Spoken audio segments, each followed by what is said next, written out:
Assalamualaikum. Waalaikumsalam. Apa kabar anak-anak semua?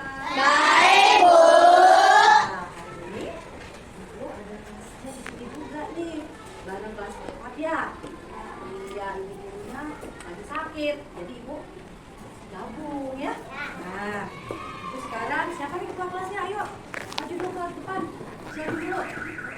Mulai dulu kita mulai. Ya, berdoa dulu. Siap. Berdoa. Bismillahirrahmanirrahim. Amin ya rabbal alamin. Memberi salam. Assalamualaikum warahmatullahi wabarakatuh. Waalaikumsalam warahmatullahi wabarakatuh. Untuk kelas 5 tolong keluarkan buku-bukunya dulu ya, siapkan ya. Kita buka dulu. Di kelas 4, anak-anak, apakah ada yang sudah nggak masuk hari ini? Ya, Bu. Masuk semua seperti kemarin? Oke, ya. Hari ini katanya Ibu Eka, pelajaran bahasa Indonesia ya, mengenai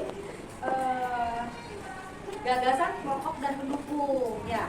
Ada pendukung. Sudah dikeluarin semua bukunya, Nak? Sudah. Oh, sudah. Sekarang Ibu akan bahas sebentar. Yang kelas 5 tolong siapin bukunya ya, Nak, sama buku tulisnya, halaman tulisnya ya. Nah, anak-anak,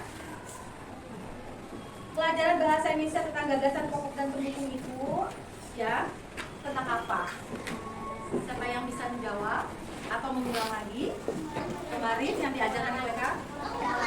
Oh, mengulang lagi. Oke, Ibu akan jelaskan sepintas. Coba buka bukunya ya, kita bareng-bareng lihat di materinya ya.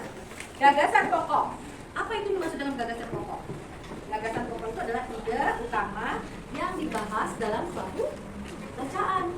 Jadi gagasan kalau kita mau baca sesuatu itu harus ada, kalau kita baca sesuatu itu harus ada gagasan pokok ya. Intinya apa nih, kita mau bacanya mengenai apa? Itu artinya gagasan pokok. Ya, mungkin kalian sudah dapat dari mereka ya, juga tinggal kita mengulang dan kita akan nanti kita berkelompok, kita akan berdiskusi ya, melanjutkannya. Terus sedangkan gagasan, ada juga namanya gagasan pendukung. Apa itu gagasan pendukung? Gagasan pendukung itu adalah ide-ide tambahan yang menjelaskan gagasan utama tadi, yang pokok tadi. Jadi gagasan pendukung itu, kalau adanya gagasan pokok, ada pendukungnya. Jadi dia mendukung apa yang ada di gagasan utama. Sampai di sini jelas nggak, Mas? Oke, terima kasih. Nah, ciri-ciri ide pokok. Nah, itu gagasan pokok ya. Siapa? Coba baca dulu deh kalau gitu. Itu baru kelas 5 nih. Baca dulu materinya. Coba buka bukunya. Halaman 136. Buka. Ya. Ciri-ciri ide pokok dalam bahasa Indonesia. Coba kalian baca ya, dan buat kelompok ya. Buat kelompok. Mengerti? Tadi sudah mengenai ide pokok dan pendukung. Sekarang ciri-cirinya apa? Nah, kalian baca di buku materinya, lalu kalian buat kelompok kecil. Ya, buat kelompok kecil, nanti kita berdiskusi bersama-sama. Bisa? Bisa. Tolong dibuat kelompok kecilnya, Mbak ya, berdasarkan absennya. Oke? Nah, sekarang nih, silakan kerjakan ya, Nak. Nah, sekarang apa kabar anak-anak Ibu? Baik, Bu. Kelas Ibu siapa nih yang gak masuk? Oh, masuk semua ya? Oh iya ya. Semua.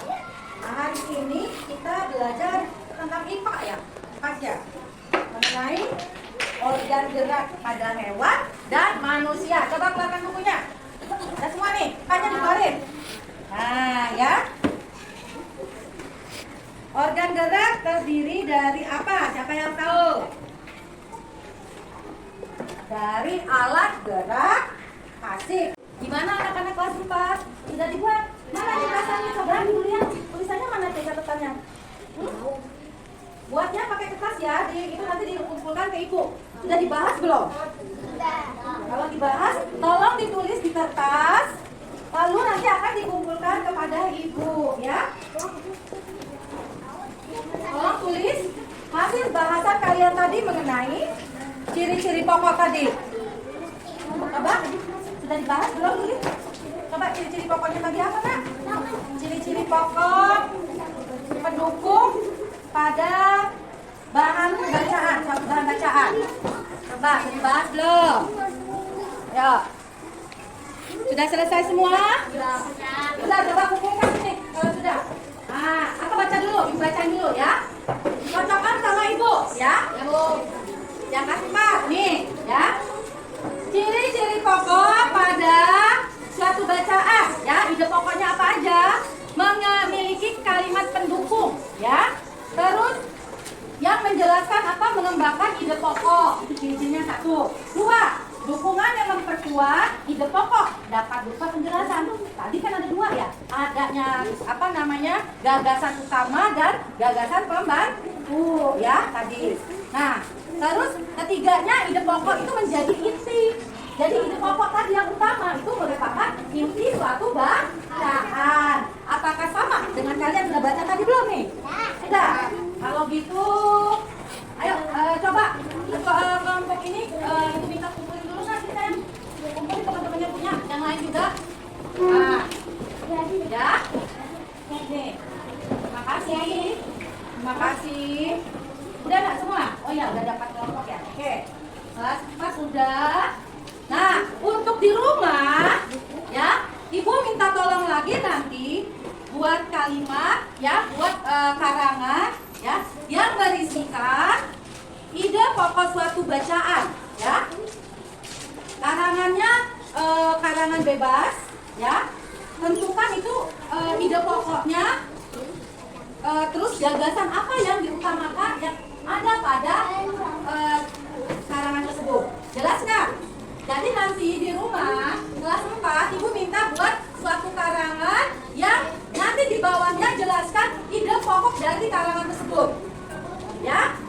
Dan besok dikumpulkan ya. Sesuai dengan materi dan pembahasannya kita sudah bahas hari ini. Oke? Nah, bentar ya. Hewannya? Sudah. Tadi kita sudah bahas tentang manusianya. Sekarang hewannya. Fungsi tulang, penopang tulang dan pada tubuh hewan. Sudah dibuat semua? Sudah? Coba ya.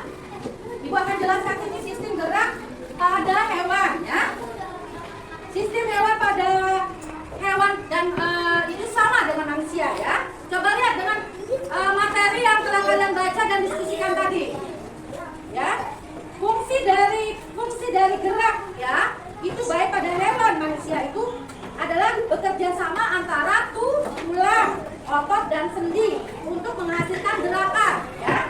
Jadi fungsi dari alat gerak itu ya, itu untuk apa? Menghasilkan gerak ya.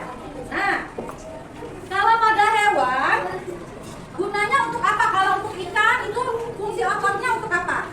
Untuk apa nak? Ya betul, untuk berenang, pintar. Kalau untuk itu untuk di air ya. Kalau di udara, fungsinya pada hewan itu apa alat ototnya?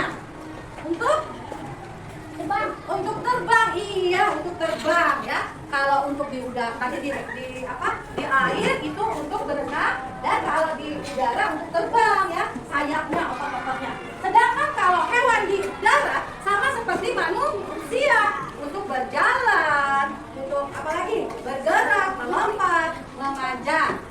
Nah, sekarang ibu mau minta tolong kumpulkan hasil diskusinya. Lalu untuk besok, tolong buat kelompok ini buat gambar hewan. Ada yang bagian 1, kelompok 1 hewan udara, kelompok 2 hewan yang ada di darat, kelompok 3 hewan yang ada di air. Buat ya sistem geraknya dan fungsinya.